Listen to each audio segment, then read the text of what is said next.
Welcome to the Tech Talks Daily Podcast, where you can learn and be inspired by real-world examples of how technology is transforming businesses and reshaping industries in a language everyone can understand. Here is your host, Neil C. Hughes. Welcome back to the Tech Talks Daily Podcast, where each day we explore where technology is transforming how we live our life, how we work, and even transforming our world and everything in between. And we do all that in a language that everyone can understand to ensure that ultimately we all come along for that ride together and that nobody gets left behind. And the human element and how technology and humans work seamlessly alongside each other is something that's always fascinated me. And I also try to encourage people to look at life beyond their current worldview and think about how technology and ourselves can improve diversity, equity, inclusion and belonging, and celebrate the importance of diversity of thought, especially in this age of polarisation. And I think, especially in this age of polarisation, I think it's more important than ever to use technology to unite rather than divide people. After all, as I always cheesily say on this podcast, technology works best when it brings people together. But the diversity gap among tech leadership roles is wider today than it was in 1984, which is just shocking. So today I've invited Nancy Wang from Advancing Women in Technology, or for short, AWIT. And Nancy is also the General Manager of Data Protection Services at AWS and currently leads the SQL Server public sector and gaming teams for Windows on EC2, Amazon Web Services. And previously, Nancy also led products at Rubrik, one of the fastest growing enterprise software unicorns out there. So buckle up and hold on tight as I beam your ears all the way to Seattle, where Nancy is waiting to share her story and how she's helping to advance women in technology. So a massive welcome to the show, Nancy. Can you tell the listeners a little about who you are and what you do? Yeah, absolutely, Neil. So thanks so much for having me today on the show. So my name is Nancy Wang, and one of my roles, and how typically I explain it, is the General Manager of Data Protection Services for Amazon Web Services, one of the largest cloud providers and one that you might have heard of out there. But something that I'm actually super passionate about is an organization that's called Advancing Women in Technology, or AWIT, or AWIT for short. And it's a group that I had the pleasure of starting back in 2017 in the SF Bay Area. And our mission is very focused, which is helping to get more women into senior leadership roles in technology. Right? So you all know the stats. If you look around in the boardroom, C-suite, and even a few layers down, such as VPs or directors of engineering, of product management, of product design, it's not a very representative set. Right. And so that's something that I noticed coming up through the ranks. And now as a general manager, I want other folks in positions of influence to be making more impact. So in 20 years and 10 years, however long that might be, right, we're not having the same dialogues around representation as we are now. It's such an important topic, and one of the reasons I was really excited to get you on the podcast today, because we've all heard so much talk over the years, but we are starting to see more and more action now. But before we go there, a question I always like to begin my podcast with is asking the guests to share their origin story. So where did your passion for technology come from? What was it that put you on the path you're on today? Because everybody's got a story, right? I would really credit my father, who was an engineer, right? And typically a lot of the issues, I think, plaguing representation comes down to the fact that not as many women roll in engineering degrees, right, as their male counterparts, which only exacerbates the problem when you're looking at who do I promote into a leadership role. So I think that from an early age, the emphasis on participating in engineering hackathons or Science Olympiad really brought out the joy and the passion that I have around building, around innovating, around new ideas and learning about new spaces. And I would also credit the where I went to school, University of Pennsylvania School of Engineering. for just creating a wonderful environment. And which is also why one of the reasons, or actually one of the super exciting projects that I'm working on right now, combining AWIT and the Penn School of Engineering, is around creating more opportunities for adult learners of online Masters of CS degree programs to also enter the tech workforce. So that, I would say, was a great background upbringing. And throughout, I think, my career, right? So starting out at the US government as a fellow at the US Department of Health and Human Services, you're really seeing what can we do with technology, with data platforms to impact, to influence health outcomes for folks across the United States, right? And then taking that to, of course, my tech career, where I worked at Google, at venture-backed, startup unicorns such as Rubrik, and now most recently, of course, at Amazon Web Services. Love that. What a great story, an amazing journey you've been on. And although this is a tech podcast at the very heart of that, one of the things that I always try and do is focus on the human stories, the first-hand experiences and insights that every guest has in their career in tech. So as a woman working in tech, can you tell me about some of the challenges that you've faced and how that actually led to you advancing women in technology with AWIT? Absolutely. So let's break it down, Neil, into perhaps two challenges. Sure. One is, and I would actually venture to say this is probably more influential than the other category, is that of internal challenges, right? So we hear a lot about imposter syndrome and how to overcome it, or how one might feel if you're the only, right? And I can say without a shadow of a doubt, as a woman working in infrastructure technology, right, across many different companies, being the only in any sort of situation is just a fact of life, right? But the fact that it is a fact of life in itself, right, is problematic, and which is why I'm very passionate about AWIT. And that's actually what I describe to folks when they ask me about my intros, is it is really my second job, right? It's my passion, because I do want to change the face of tech leadership, the diversity status quo that we have today. Right. So internal challenges are really real when you don't see folks like yourself, whether that's gender or whether that's sexual orientation or color or ethnicity. I happen to check multiple boxes, given that I am a woman of color and also a first generation immigrant to the United States. So there is that, right? And we can unbox that, I'm sure, at a later time. But point is, given right, the dichotomy or just the lack of representation, you can often feel like you're not good enough, right? Or that your ideas may not carry the same weight as folks who may identify with the majority in the room. And I would say that this is probably the harder category to overcome, because it does come from within. The other category is external, right? And so those challenges may be because there are just overwhelmingly more folks who identify with the majority group, whether that's gender or, as mentioned, sexual orientation, color, ethnicity, immigration status, whatever it might be, right? There could be some preconceived notions or prejudgment around ideas that might be brought up by the lesser represented in the group, right? So the best way to overcome challenges that belong in both categories, for example, are programs that AWIT has come up with over the years, which include how do we upskill folks of the minority group so that they feel confident, right? That they have the skills, the know-how to carry a room and to advance their ideas. And so thus far, we have created 2 Coursera specializations, each 4 or 5 courses long, that you can find on Coursera right now. One around real-world product management, which takes you through the business and technical fundamentals of what it means to be a product manager. And the other actually more focused on cloud. So it's called real-world cloud product management. Again, focused on what does it mean to be a product manager at a cloud company like AWS or Google or Azure. And all of it, we do our best to make it very accessible to learners. It's $79 a month. For learners who want to access content that's taught by some of the vice presidents and executive leaders at some of the top tech companies in the world, right? So I would say that's the first strategy that we have.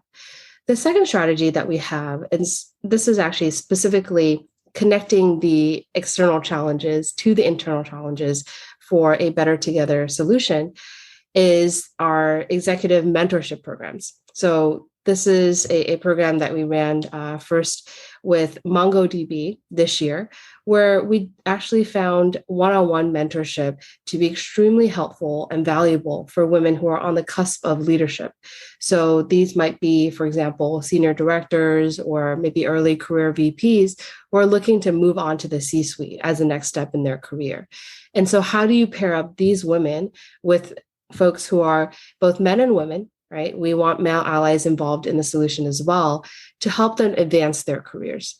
So it's our firm belief at AWIT that given both sides of the coin, right, both internal solutions as well as external solutions, that we can advance more women into tech leadership roles and we can change the face of technology. I'm so glad you raised that, because it's an area that doesn't get talked about enough, for those internal challenges of being the only one in an organization, and how that can play with or impact you and your thoughts as well. So, and outside of that, there is a visibility problem within the tech industry. We all know that, as there is a large absence of female leaders and role models. But can you tell me a little bit more about how AWIT was founded to address that representation gap? Yeah, absolutely. And it really comes from my background and experience working in infrastructure technology, right? So if you look at folks who are typically in this field, many of them have engineering degrees, although it's not a requirement. And I've said that many times to the MBA students that I talk to about product management. But oftentimes, right, it's a group where, because you're selling to folks in the enterprise IT team or other developers or engineers, the product managers themselves tend to be more technical in background, more technical in their experience. And that in itself, right, tends to draw a much less diverse crowd. So given that that is my background and where, I've been throughout my career in data infrastructure, data platforms, and now in data protection, that's where I see, right, the most impact that I can make, or the most opportunity for change. And there will be some people listening that might assume that things are so much better now. And again, this is something that's so important to unpack, because the diversity gap amongst tech leadership roles is wider today than it actually was in 1984, which is just shocking.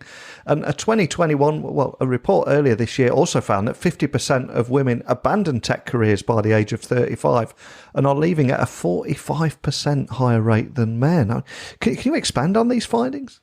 Yeah, it's a really sad reality, right? And that's why there are organizations like AWIT and other organizations out there that are trying to solve this problem, right? Because to your point, Neil, it doesn't look like it's getting better, unfortunately. Yeah. And of course, the pandemic that we all went through in the last 2 years certainly didn't help in terms of bring more equity to women, in terms of giving them some relief when it comes to childcare and elder care responsibilities that typically fall on the woman in a familial setting, right? And what we're seeing, and folks have quoted this, right, in studies, is potentially ripple effects of this for the next decade to come, which isn't great when you already had a big problem to start with. Yeah. So that's why movements are really important. Awareness is super important. And really getting male allies engaged is going to be part of the solution. And you mentioned the pandemic there. So this vicious cycle has only been fueled by COVID-19 too, because of those additional responsibilities that many women seem to have. Again, it seems crazy that we're talking about this, that it's not shared between, other family members and spouses, etc. Exactly. And in fact, one of my mentees and she's herself a product leader at AWS, recently actually took maternity leave, had her first child, right? Really awesome milestone, right, in her family life. And one of the conversations that we had right before she took maternity leave was whether to exit the workforce for some time or to continue part-time. And as part of that solution or that conversation, she decided to take part-time and actually is now back in the workforce full-time. And to her, in her own words, right? The choice to go part-time rather than exit the workforce altogether kept her skills fresh, kept her in the game, even if it was, less velocity than before, and certainly will have a less of a negative impact in her overall career trajectory, right? While also allowing her to have that balance with what she wants in her home life. And so I want to strike that balance with other women, other super bright, talented, amazing women in the workforce, because there are solutions, and bring awareness as well to employers that it's not a, one or zero sort of solution, right? There is more flexibility around options, because that's how you're going to retain talent. And that's how talent will also get promoted and move up the ranks. I completely agree with you. It's so important to retire that binary style thinking there and think about the flexibility and the different options that are available. And listening to you today, it also highlights the importance of mentorship and continuing education for women and underrepresented individuals in the industry too. So they have the right to support to accelerate their careers to the next level. It's so important that we share about this stuff. But do you have any examples of how you're tackling all of this with AWIT? Absolutely. So as mentioned, right, and we have actually a few, I call it a three-pronged approach, right? Yeah. And that is upskilling training, 2 is executive mentorship, and 3 is advocacy or bring awareness. And so as a nonprofit organization, right, of course, we need to be very focused in what we do, because actually what makes AWIT super special and unique to all of the corporate partners we talk to is that the organization continues to be led, right? And we have an advisory board as well as an executive advisory board of full-time operators like myself who are, in and out of the real world every day, right? Paired up with some of the best and brightest diversity, equity, inclusion minds that exist out there. And together, the content that we produce is tongue-in-cheek, very real world, as our specializations are titled. But more so, they are reflective of the challenges that operators go and deal with every single day, right? So that's what we focus on in terms of our training.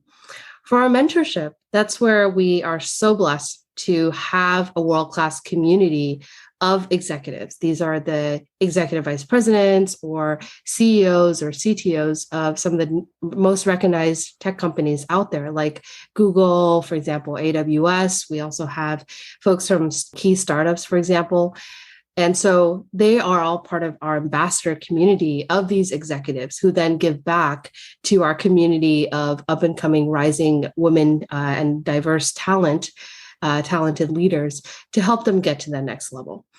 And of course, all of our findings and research are then being shared in forums like yours, Neil, to reach more audiences of how they can get involved, right? There is a call to action for everyone, regardless of what your gender is, how much you are impacted in your personal life from all these challenges, right? You can be part of the solution. And that's really what we want to do, is reach out to everywhere that we can in the world. In fact, a lot of our members now do come from overseas, of how they can also participate in this movement.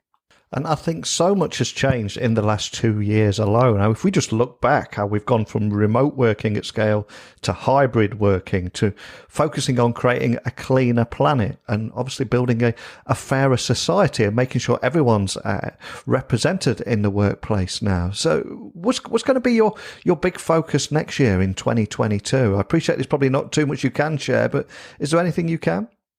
In fact, we just had an advisory board offsite this past weekend in California where we went over our 2022 roadmap and plans. So our big focus for 2022 continues to be doubling down on our skills training programs. So we're actually in the process of building a Coursera third specialization, this time around the topic of how do engineering individual contributors become engineering managers or engineering directors. Right? That's not a course that is often taught in schools or even in graduate programs. It's very much a lead by apprenticeship or lead by experience sort of trade. And if we want to impact the face of engineering leadership, then we need to be upskilling the population. So that's one aspect we're working on. Another aspect we're working on is continue to doubling down on our executive mentoring programs. because what we're finding is for women who are on the cusp of becoming executive leaders themselves, right, having a one-on-one interaction, having a more hands-on curated experience is way more influential for that cohort. And so we want to continue doubling down on our most curated experience. And then, of course, finally, around advocacy, around education awareness, we're proud to be partnering with the University of Pennsylvania School of Engineering, as I mentioned, specifically on their online master's degree of computer science program, which typically actually tracks a very different learner base than your typical graduate students. These are sometimes working moms. These are folks who already have a first full-time job, but want to break into technology or into engineering. And we want to connect those deserving individuals with opportunities in tech. And so thus far, we're talking to AWS as well as companies like New Relic to connect these adult learners, right? Often, as I mentioned, working moms who are now pursuing their master's degree in computer science with internship opportunities in tech, right? So there's a direct escalator or direct path forward. Absolutely love that. And it's so inspiring to hear you today because, especially on the back of that depressing stat that I read a few moments ago about the diversity gap among tech leadership roles is wider today than it was in 1984. So I've got to ask, what is it that makes you hopeful about the future and making sure that we're not sat here in another 10, 15, 20 years revealing similar stats? Well, one thing that makes me really hopeful, Neil, is really just looking at the impact that we've been able to have. Right? Because, for example, if we're doing all of these upskilling motions or executive mentoring, but no one's signing up, no one's partnering with us, no one's taking these programs, well, then clearly we're not solving the problem, right? Or we don't have the right approach to solving the problem. But that's not the case, right? The community since 2017 has grown to tens of thousands of individuals around the world. Our Coursera specializations have had over 20,000 enrollees. And we are going into 2022 partnered with AWS, partnered with Google Fitbit, partnered with New Relic. So, and of course, Madrona, which serves a whole slew of startup and VC-backed companies, right? So there are folks who are willing to listen to our mission. There are folks who are not just willing to listen, but are willing to put their dollars behind it to help us fund some of the programming that we have, right? And that we want to do. And that is what makes me hopeful because you really put your, mouth where the opportunity is, right? And truly from these numbers, as well as from the partners that we do have, the problem that we're solving is important to them. Right. And it does look like, at least from now in 2022, right, that we have the right combination of skills and leaders to solve that problem. Fantastic. And although it is a very serious subject today, and we've ended on a very hopeful message there, I'm now going to have a little bit of fun with you because we talked about your origin story, what put you on the path that you're on today. And I'm now going to ask you, what was the soundtrack to your journey in tech there? Was there a particular song or piece of music and a story behind that song that you can share with us today? And I'll add that song to our Spotify playlist. But is there any song that means anything to you? Sure. So I'm going to pick a classic today, Neil. It's Don't Stop Believing by Journey. And so I know there's a lyric actually in that song that says, just a small town girl, right? That's what I am actually. Before I went to University of Pennsylvania in Philly, and before I moved to the West Coast for my tech career, I grew up in a small town in rural Wisconsin called Menominee, which at the time did not have more than 10,000 occupants in the entire metro. So coming from very humble roots, a farming community that was very passionate, very spirited, but not as connected to the tech world, actually gave me a lot of my grit that I have today. Because not in my wildest dreams, growing up in middle school in high school, where I looked around and saw students were going to Ivy League universities, having a ton of AP credits under their belt. My school didn't offer more than 2, right, at the time. So, I never, I think my wildest dreams imagined that I'd be here today in the position that I am and with the ability to create this much impact. So that's why, this is one of my favorite songs and one that I listen to continue reminding me of where I came from. Such a powerful message for your song there and the story behind it, and a great tune too. That's going to be earworm for the rest of my day too now. I'm going to have that stuck in my head. But before I let you go, for anyone listening that would also like to find out more information about what you're doing at AWIT and how they can get involved, maybe it's a business that wants to find out more too, what's the best way of finding it online and contacting your team? Absolutely. So I feel like the easiest way is going to our website. So it's www.advancingwomenintech.org. I know it's a mouthful, but hey, we want to recognize every word in our mission. Or if you'd like to reach out to me directly, I'm happy to initiate conversations there via LinkedIn. Just drop me a line. A lot of folks and a lot of our current partners and sponsors find us out that way as well.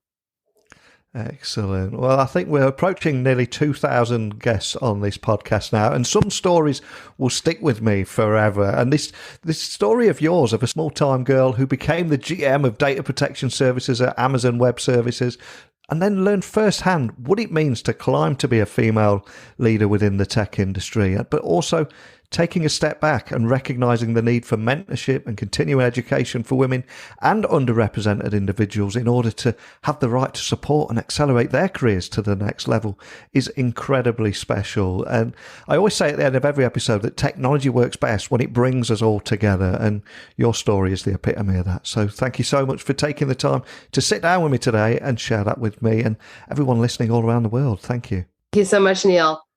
The fact that the diversity gap amongst tech leadership roles is wider today than it was in 1984 is as shocking as the fact that a 2021 report found that 50% of women abandoned tech careers by the age of 35 and are leaving at a 45% higher rate than men. So I cannot applaud Nancy and AWIT for creating the industry's first one-on-one executive mentorship program, and how they've teamed up with Amazon Web Services to release 2 online certification programs for Coursera. So we can finally retire stats like that, and we don't have the same conversation in 5, 10, 15, 20 years from now. So a huge thank you to Nancy for sharing her first-hand experiences of what it means to be a female leader within the tech industry and how her teams are making a difference. And although this is a tech show, I want to hear more stories about how you have seen technology.